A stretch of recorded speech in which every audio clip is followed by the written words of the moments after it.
I've been worried about the economy for the past few months, but this week I think I can see a path forward that might be our saving grace. The stock market dipped, then recovered, then dipped again, but during the recovery, for the first time, I could see what Donald Trump was trying to do. These tariffs, if used correctly, could allow the United States to stymie the rising tide that is China while allowing our economy to flourish. Like that scene in The Matrix when Neo first begins to see the code, I finally understand the plan. Donald Trump played the CCP like a fiddle, and now he has all the leverage in the world to turn the trade war back in favor of the United States. The important part is just staying the course, but I'm not worried. President Trump is not the type to swerve during a game of chicken. I'm Tyler Chrestman. Welcome to the Chrestman Conversation.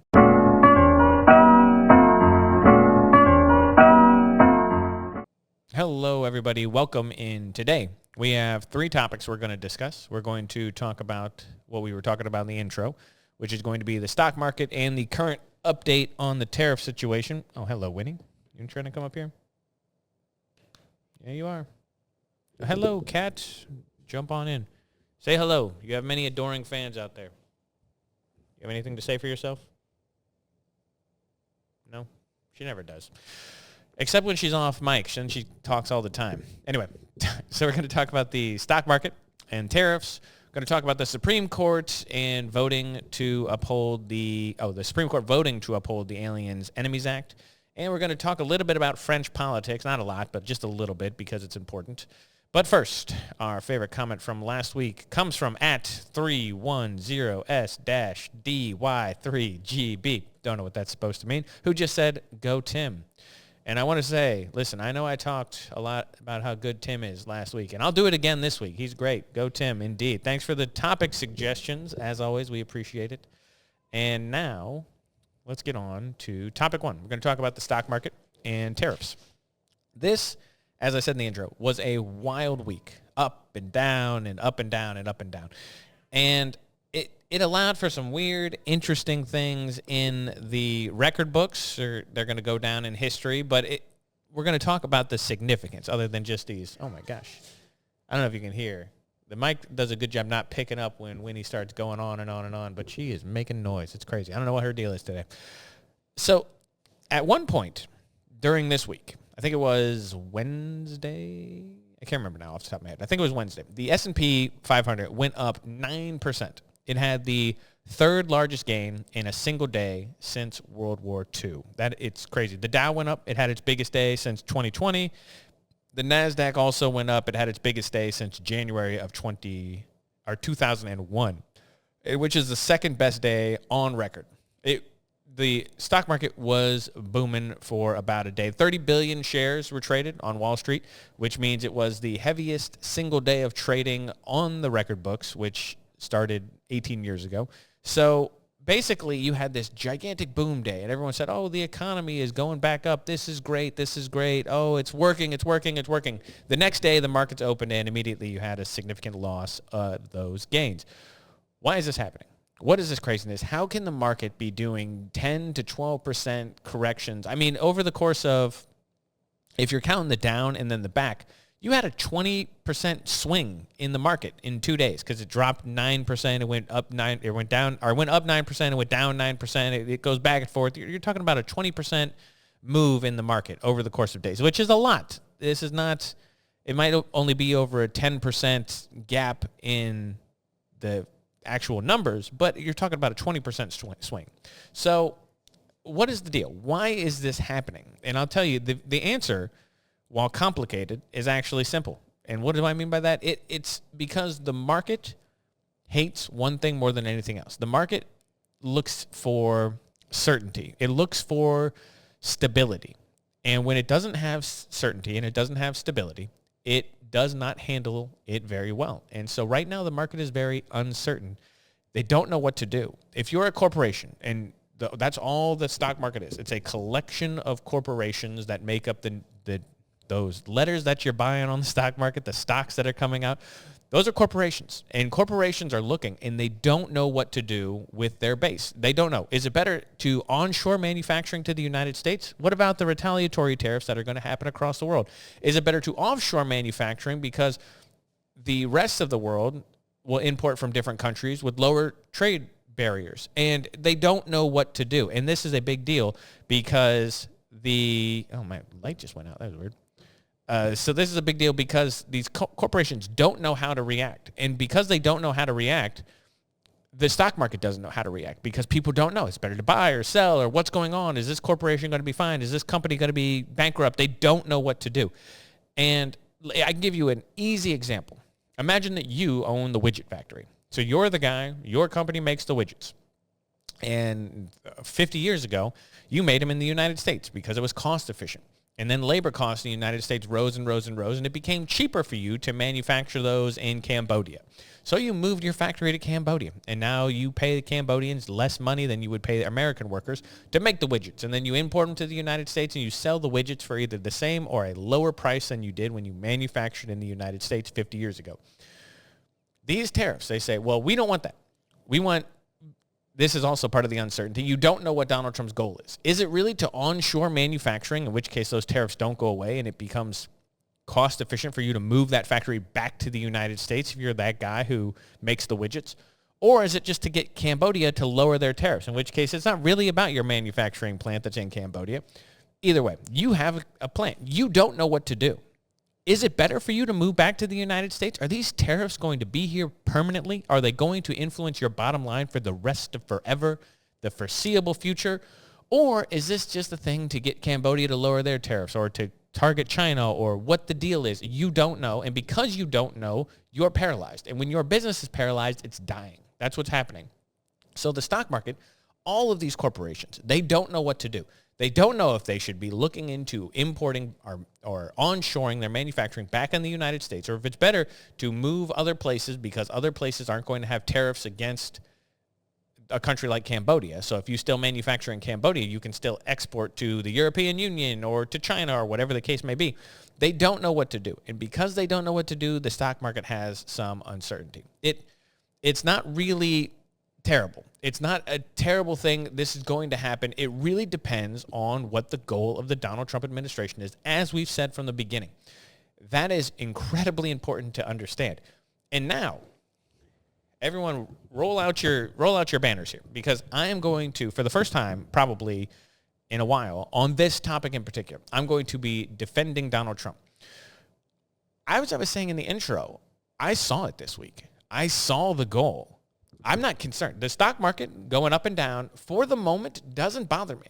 Even if it goes down, even if it keeps going down for a minute, it's okay to me because I saw the goal and I understand. I think I understand what he's trying to do. He hasn't been incredibly straightforward about the goal because a lot of the goals, they conflict with each other. For example, you can't put retaliatory tariffs on countries and say, well, the goal is to get them to reduce their tariffs. Because by getting them to reduce their tariffs, there's no reason to onshore manufacturing in the United States. So you can't say, well, the goal is to bring manufacturing back to the United States and have reciprocal tariffs that you hope to lower on both sides at the same time. It doesn't work that way. He has conflicting goals that he's vocalized and people in his administration have vocalized. But I think his actual goal is neither of those things. Sure, I think the goal is to drop tariffs worldwide against the United States. I think that's a fine goal. I don't think his goal is to onshore manufacturing. I think that's just a talking point. That's not really what I see the goal as anymore, because the goal became very clear this week. Because Donald Trump came out last week. We talked about it. He held up his big poster board. It had all the countries on it, and it said, we have 97 countries that have tariffs against us, and we're going to tariff them at these exorbitant rates. And what happened this week? He paused almost all of those tariffs on almost every country except one, China. And what did he do with China? He raised their tariffs. Why? Because China tariffed us back. And so he said, well, we're going to put a 90-day pause on all tariffs across the world except China, who we're raising their tariffs against.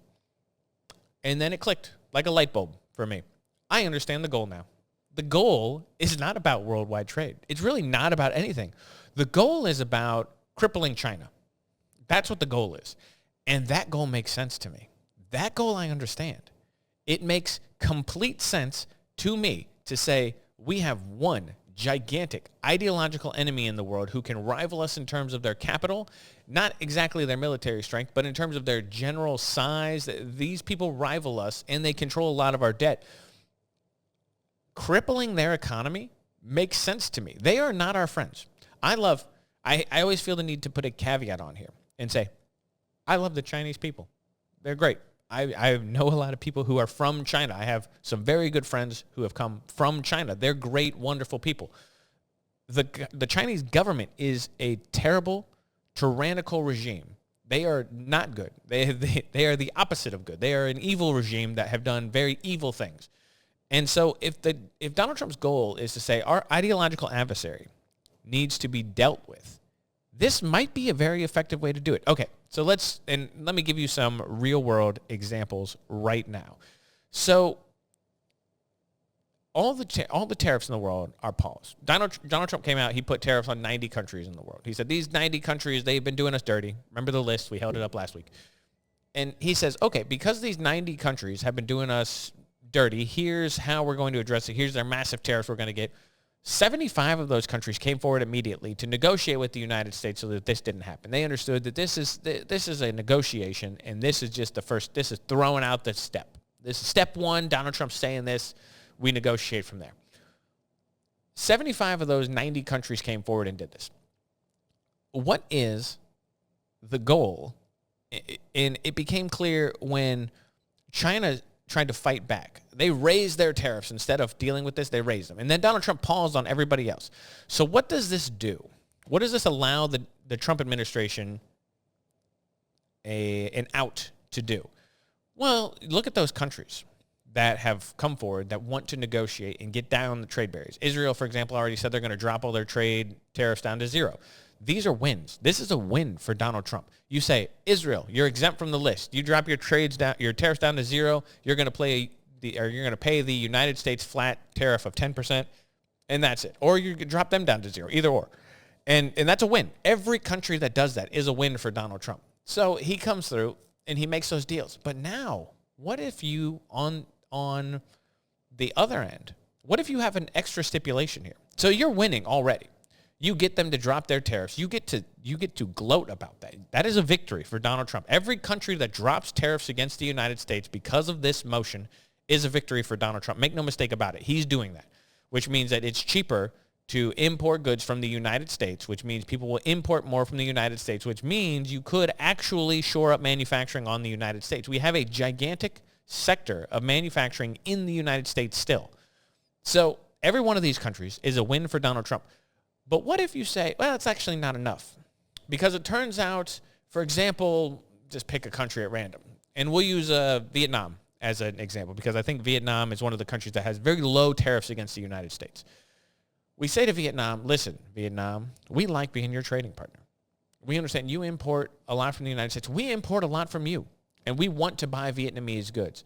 The problem for us is that we don't want to buy Vietnamese goods if you're also going to buy goods from our enemies. If you're going to buy goods from China, we don't really want to do business with you, Vietnam, because right now, unfortunately, this is a divorce, and you got to choose which parent you want to live with. And you can go live with China, and that's fine. We'll still love you, Vietnam, but we're not going to do business with you. You don't get an allowance from us.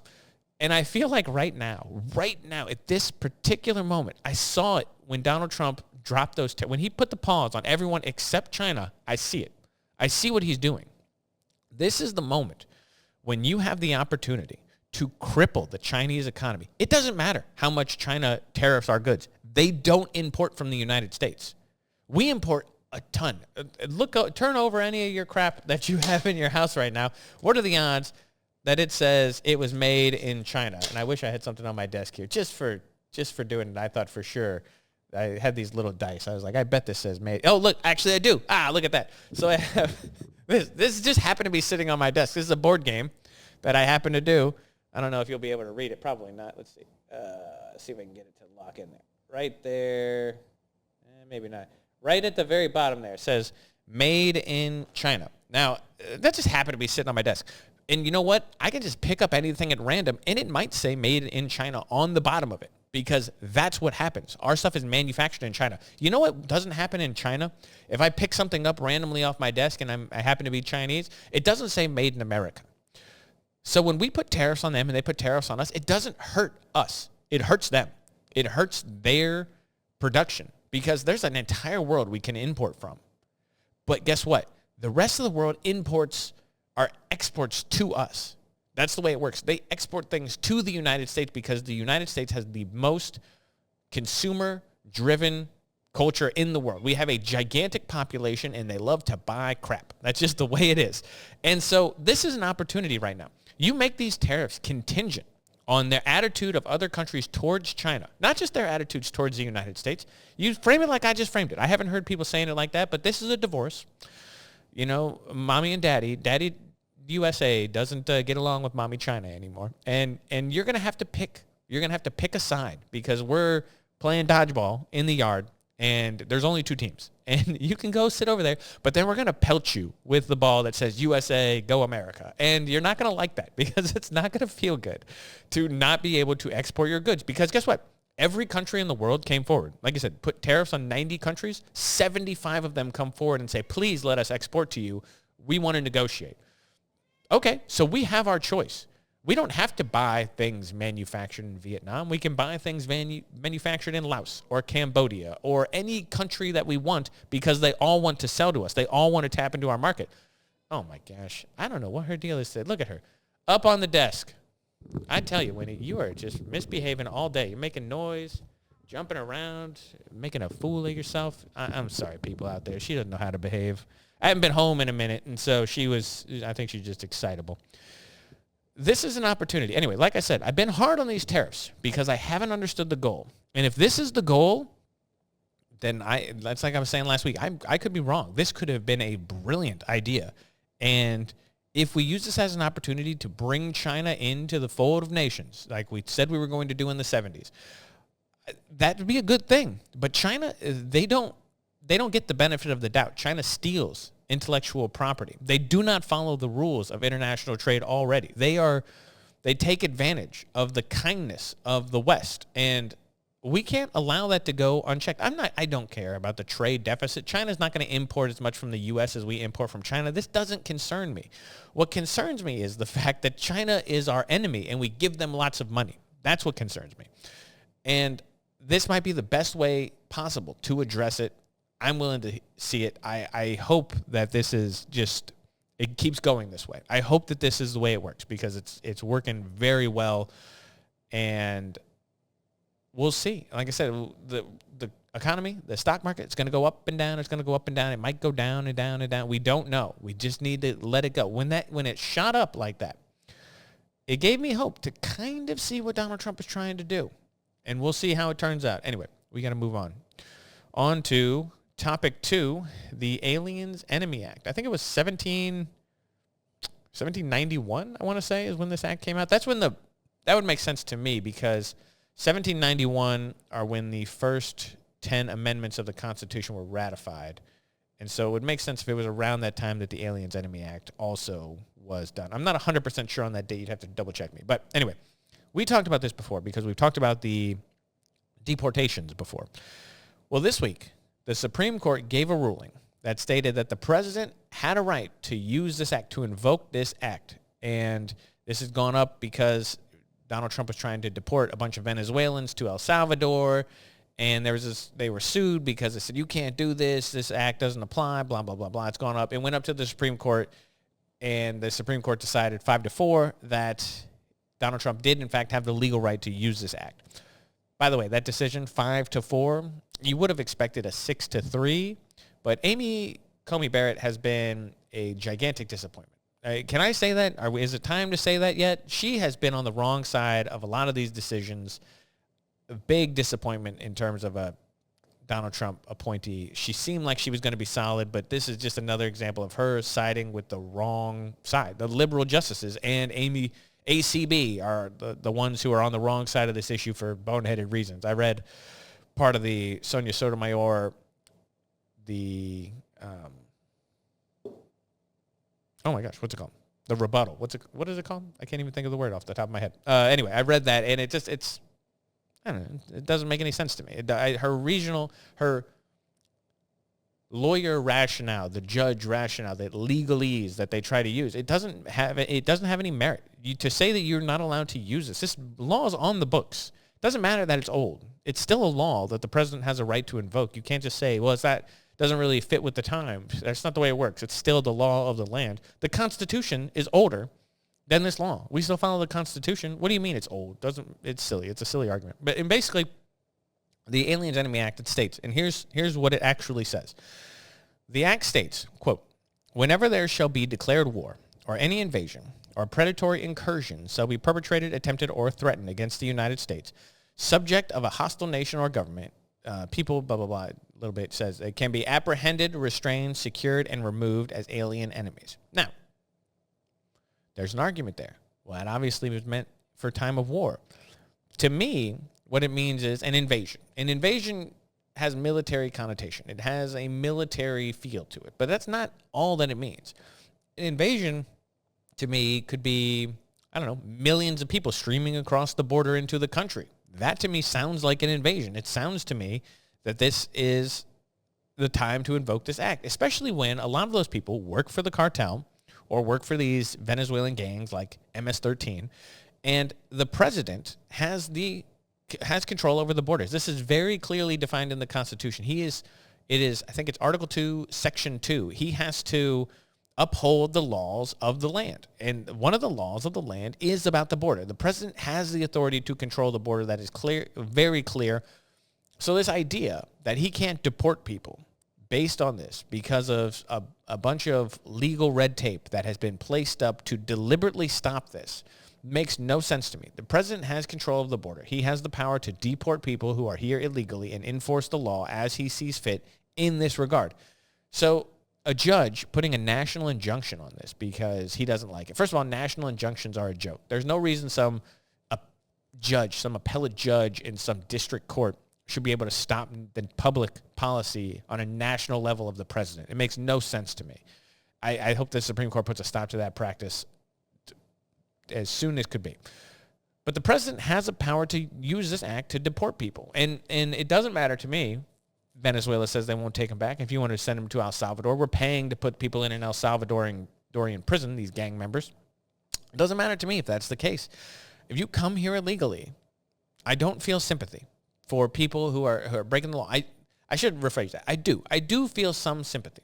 There are people out here who they really do. They just want to come to America. They want to work hard. They want to support their family. They want an opportunity. I feel for you. If I was born in some country without economic opportunity or with gang violence, or even in Mexico where you have to deal with the cartel, you can't do certain things because the cartel will literally skin you and hang you upside down.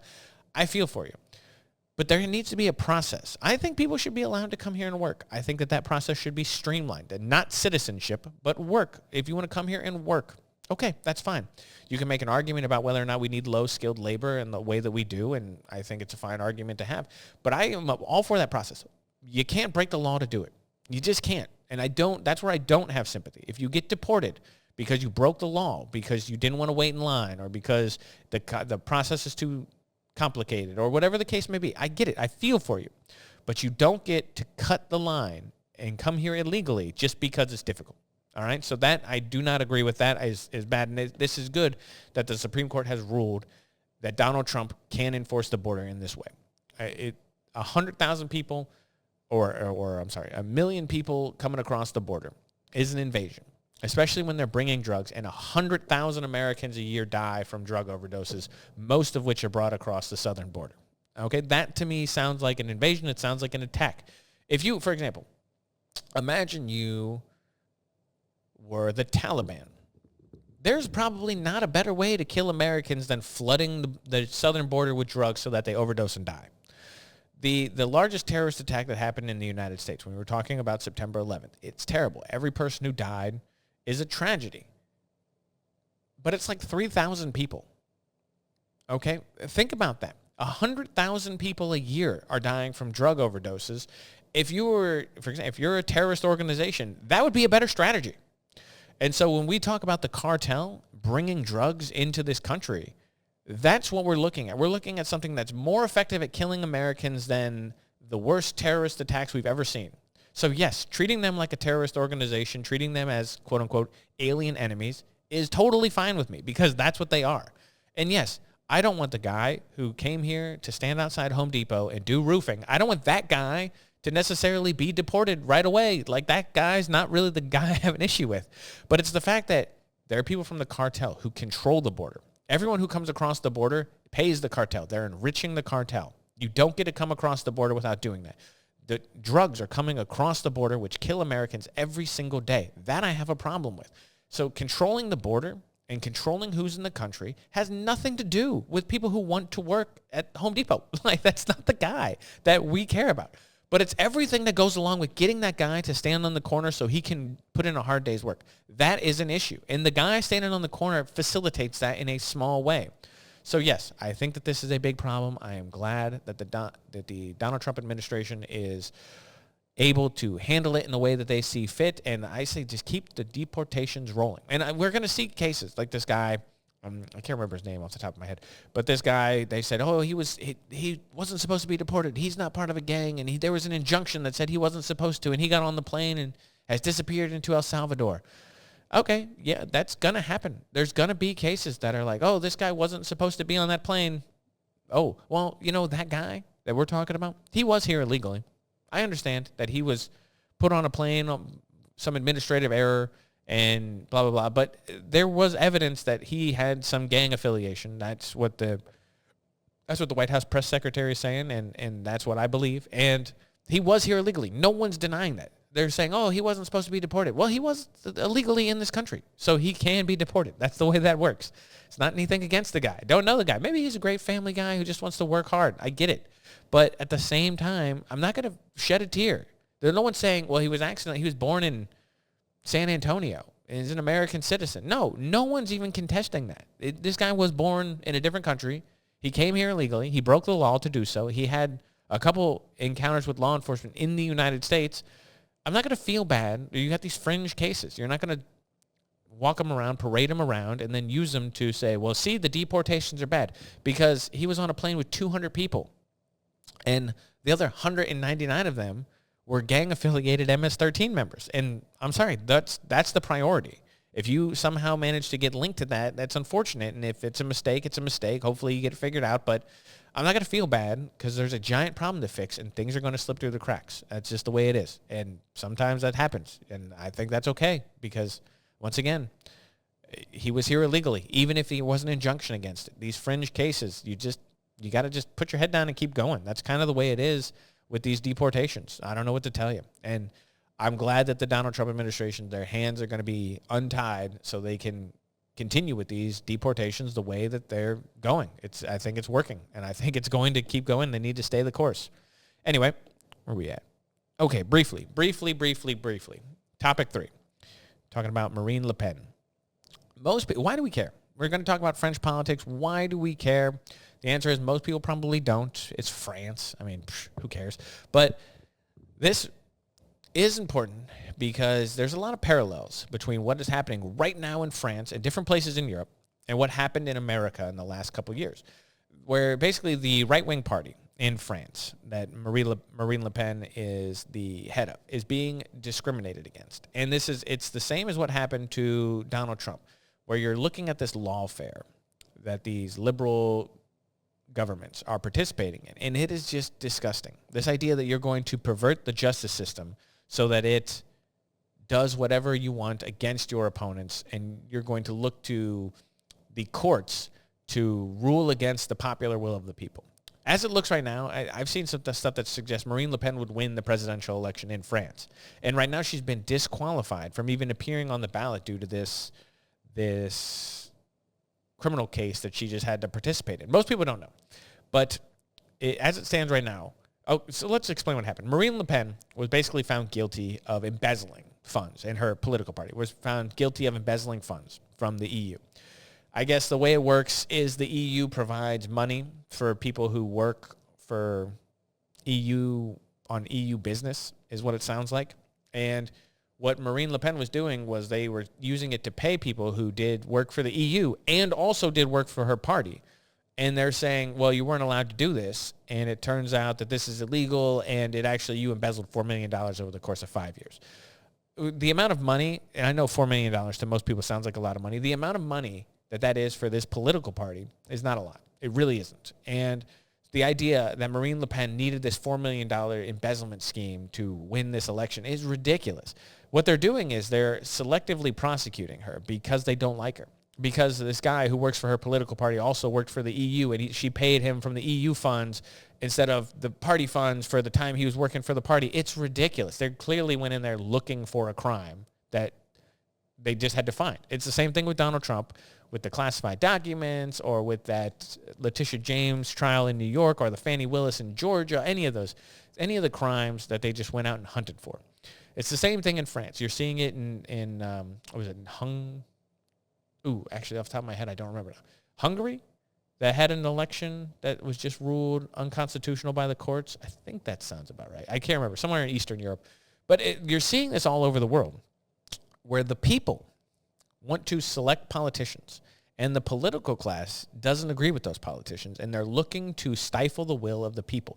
This is what you see when you're not actually living in a democratic republic. This is where you actually get into a term like oligarchy, where the elites are trying to make decisions for the people.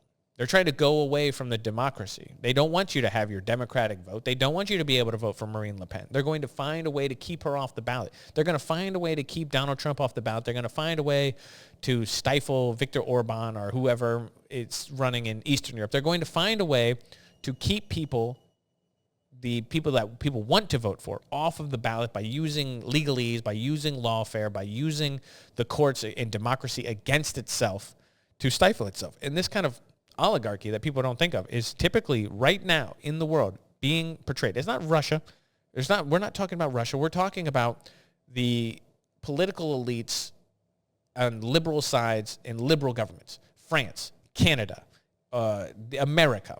These countries that think of themselves as progressive and liberal and free-spirited and loving and accepting, but want to keep the right wing from any power whatsoever by dirty trick means that keep the people from voicing their actual votes. And you don't care about France. I know. You probably don't. I don't care about France. I understand. But this is troubling. It's a troubling pattern, and this is just another example of it happening in places that it shouldn't. Western culture is under threat because when democracy is undermined, what you have left is mob rule. Because if Donald Trump had gone to prison, what do you think happens in the United States? It doesn't solve the problem, this crisis of democracy that the Democrats seem to have dreamed up. What it does is it furthers it. It makes it worse because what you've done is you've taken the people out of the equation and you've told them their votes don't matter. We don't care what you think. We know you like Donald Trump. You don't get to vote for him. That's what they're doing across the world. And when the idea that democracy actually means something, when the vote doesn't mean anything to people anymore, what you have left is mob rule. And that's the danger of doing these kind of things, of unequally applying the law, of selectively prosecuting your opponents. These kind of things lead to the downfall in trust in democracy, and it is a gigantic deal that we need to deal with here. And people who do this kind of stuff, people, for example, who want to falsely prosecute Donald Trump, those are the people who should wind up in jail. People who break the law to, quote-unquote, enforce the law. Those people should be in prison. And I really do believe that. I think that the people who want to pervert the justice system are the kind of people that you should throw in jail and lock up the key. And I don't know if it's going to happen in France. Probably not. I imagine there's going to be some appeals process here. I don't really know. But Marine Le Pen should be allowed to participate in the democracy in France. She is the most popular politician in the country, and they're keeping her off the ballot. It doesn't sound very democratic to me. So anyway, we're going to leave it there for the week. As always, people, questions, comments, concerns, let me know down in the comments below. And I hope I try and respond. I always like suggestions, as you know. And I think we're going to leave it there for the week, and I will catch you guys next Friday.